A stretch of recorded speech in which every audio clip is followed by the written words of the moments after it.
कुछ ऐसा जरूर मैं चाहती हूँ आज आप दर्शकों को बताएं जो सिर्फ आप ही तक सीमित है, क्योंकि कई सारी बातें होती हैं जो कार्यक्रम के बाद बड़ा आपको बहुत ज्यादा आपसे पूछना पड़ता है, तब जाकर के आप हमें बताते हैं और वही सबसे ज्यादा रोचक होती है। तो माँ विंध्यवासिनी के बारे कुछ ऐसी चीज उनके बारे में जो बहुत रोचक हो और जो आप बताना चाहें दर्शकों। देखो, सही बात यह है,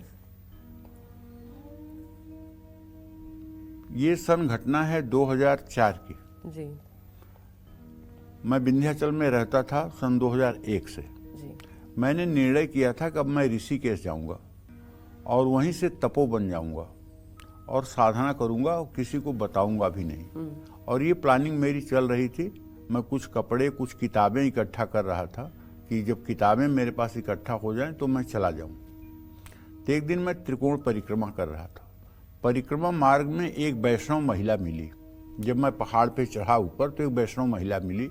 उसने मुझे मतलब कि ऐसे हाथ देकर रोका।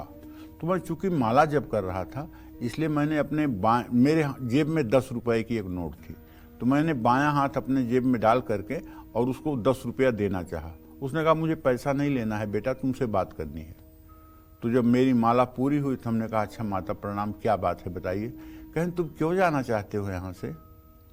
हमने कहा माता मुझे ऋषिकेश जाकर के साधना करनी है। नहीं बेटा, तुम्हें यहीं रहना चाहिए और यहाँ तुम्हारा एक आश्रम बनेगा और यहाँ तुम्हारे द्वारा 4 बड़े बड़े यज्ञ होंगे। ये काम करके उसके बाद जहाँ माता भेजेगी वहाँ चले जाना। अभी अपने जाने का विचार त्याग दो, अभी तुम्हारे जाने का समय नहीं हुआ है। हमने कहा अच्छा माता ठीक है कह के मैं 10 रुपया देने लगा और वो उन्होंने पैसा भी नहीं लिया। और फिर कुछ देर के बाद जब मैं देख रहा हूँ तो वहाँ अदृश्य हो गई।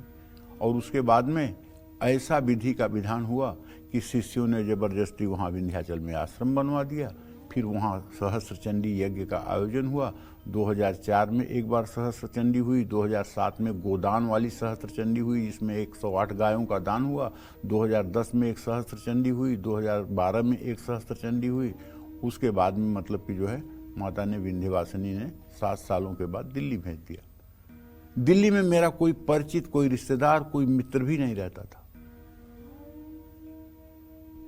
समझ रही हो। और इतनी रोचक घटना है कि देखो विंध्यवासिनी क्या करती हैं। मैं बिहार से, सीतामढ़ी से दिल्ली आ रहा था। रास्ते में मुझे फोन आया कि एक चैनल पर आपको जो है सूर्य ग्रहण पे कार्यक्रम देना है। मैंने कहा मैं कैसे करूंगा, मेरे पास समय कैसे है, मैं तो ट्रेन में हूँ।